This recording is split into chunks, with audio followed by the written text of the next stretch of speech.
Setiap saat, dari pagi menyingsing hingga larut malam, kita dihadapkan pada banyak pilihan.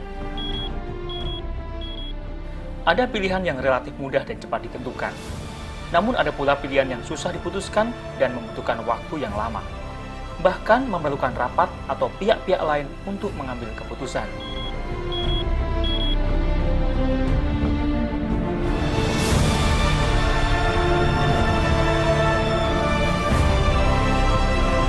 Menentukan pilihan atau mengambil keputusan memang tidak selalu mudah.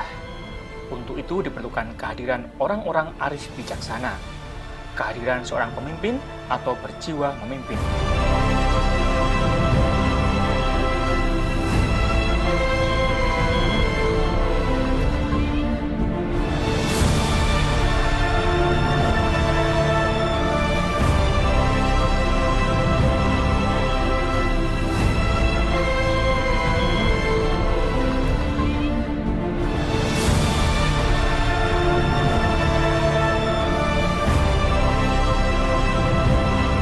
Kalau pemimpin dianalogikan dengan bangunan megah dan tinggi, setidaknya dibutuhkan dua fondasi utama yang menjadi penopang struktur bangunan pemimpin, yaitu pengambilan keputusan dan komunikasi.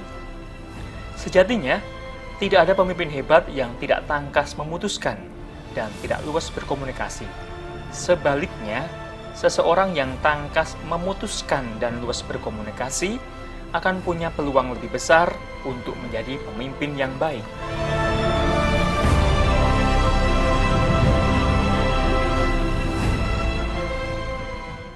Kita akan langsung nih ke Pak Handito. Pak Handito, ini kan tema dialog kita untuk hari ini agak sedikit unik, tapi biasanya yang unik justru yang menggugah penasaran seperti itu ya Pak Handito ya. 3-to-1 decision model. Apa sih ataupun dari mana ide kemunculan plus 3-to-1 decision model ini? Ya memang kalau kita bicara tentang pengambilan keputusan, ini kan menjadi seolah-olah jadi momok gitu ya, susah amat kan gitu. Nah kita permudah lah kan gitu, karena pada dasarnya setiap orang itu kan memang harus mengambil keputusan. Bangun pagi pun aja sudah harus ngambil keputusan. Francisca suka nyanyi itu, kalau bangun mandi itu aja sudah ngambil keputusan kan gitu. Jadi artinya kan kita bangun pagi aja udah ngapain ya, mandi. Nggak mandi juga boleh kan ya. Ada yang sikat gigi, ada yang nggak sikat gigi juga boleh. Ada yang sikat giginya harus pakai odol yang macam-macam, pasta gigi macam-macam. Nah, itu pilihan banyak. Nah, tapi akhirnya toh harus diambil satu keputusan gitu ya. Jadi memang ketika kita bicara pengambilan keputusan, memang sesuatu yang menjadi keseharian buat kita, buat sebagian orang tidak mudah. Tetapi kita harus bikin mudah supaya kita ini bisa mengambil keputusan dengan cepat, tepat, dan tentu saja yang bisa membuat sasaran tercapai dengan baik. Gitu. Nah itu yang justru menjadi sulit ya, ketika awal hari sudah banyak pilihan, tapi pilihan mana yang kemudian yang paling tepat untuk sampai the next day-nya seperti itu ya Pak Handito. Ini memang apakah pengambilan keputusan, menentukan pilihan ini mudah atau sukar sih sehingga kemudian harus dilatih gitu?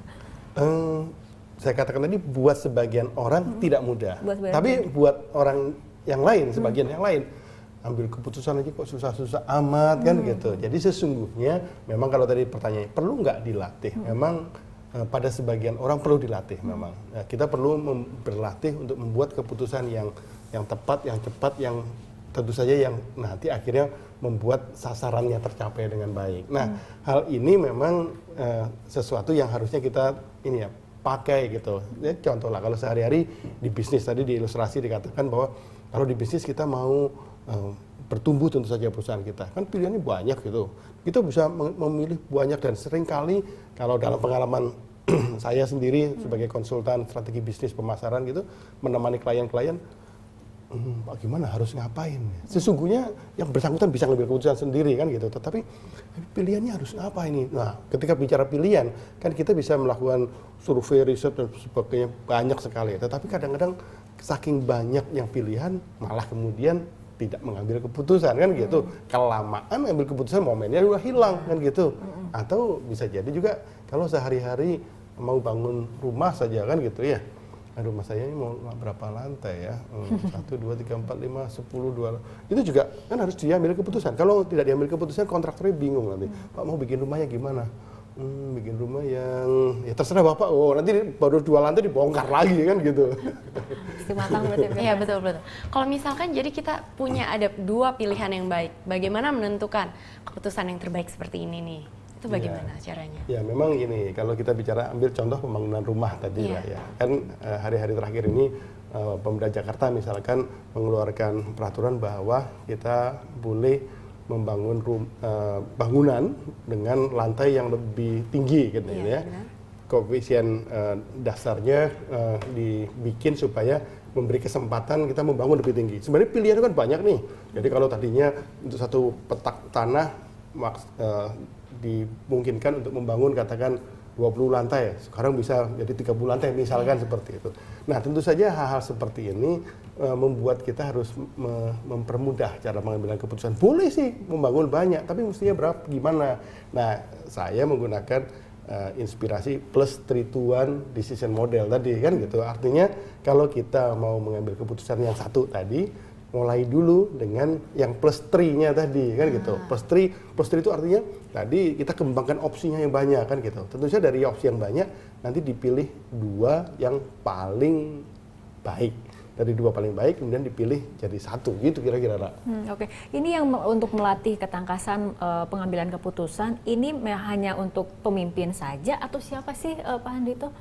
Iya, memang pada dasarnya setiap orang kan harus mengambil keputusan. Kita saja bangun tidur ya harus memutuskan kan begitu. Tetapi buat seorang pemimpin mengambil keputusan dan berkomunikasi itu menjadi 2 syarat penting ya. Jadi kalau kita tadi analogikan mau membangun gedung bertingkat tinggi gitu. Sama juga ketika seorang menjadi pemimpin yang mestinya makin hari makin tinggi kan bangunan yang dipimpinnya gitu ya. Menjadi pemimpin yang paling menjadi kalau di perusahaan makin besar kan gitu. Nah, ketika kita membangun bangunan yang tinggi seperti itu ada 2 struktur utama. Kalau saya boleh analogikan kepemimpinan dengan pembangunan gedung bertingkat tinggi kan gitu. Artinya 2 ini apa? Satu adalah kemampuan berkomunikasi, yang kedua kemampuan untuk mengambil keputusan kan gitu. Nah, ini wajib dimiliki oleh seorang pemimpin. Apakah hanya pemimpin yang kemudian mengambil keputusan? Tentu saja tidak. Tetapi orang-orang yang punya kemampuan komunikasi dengan baik, yang punya kemampuan untuk memutuskan dengan baik, orang-orang seperti ini punya potensi nanti untuk menjadi pemimpin yang besar di kemudian hari. Kan, gitu. Okay. Ini pertimbangan-pertimbangannya mungkin Pak Handito bisa mengulas sedikit untuk mengambil pilihan yang tepat, tapi juga cepat tuh apa saja? Ya, sebenarnya gini. Memang kalau kita bicara plus 3-to-1 itu kan kita mulai dengan plus 3 kan gitu. Plus 3 itu artinya kita mengembangkan opsi pemikiran yang banyak kan gitu. Nah sesungguhnya kalau kita bicara opsi itu boleh cuma 3, boleh 4, boleh 5, boleh 6, 7. Lagi-lagi pilihan ya Pak ya? Banyak kan gitu. Wah waktunya ada enggak? Biayanya ada enggak kan gitu. Barangkali enggak ada cukup waktu untuk membuat itu. Misalkan sudah tersedia 5 opsi kan gitu. Dari 5 opsi, nah kemudian kita ambil 2 yang paling baik. Nah nanti kita urai kenapa harus 2 kan gitu ya. Tetapi kita ambil 2 terbaik. Nah 2 terbaik ini kemudian baru kita pilih salah satu. Sebenarnya kalau 2 terbaik sudah dipilih, mau dipilih A atau mau dipilih B, itu sebenarnya beda-beda tipis saja itu. Dua-duanya juga toh sudah opsi terbaik. Seperti itu.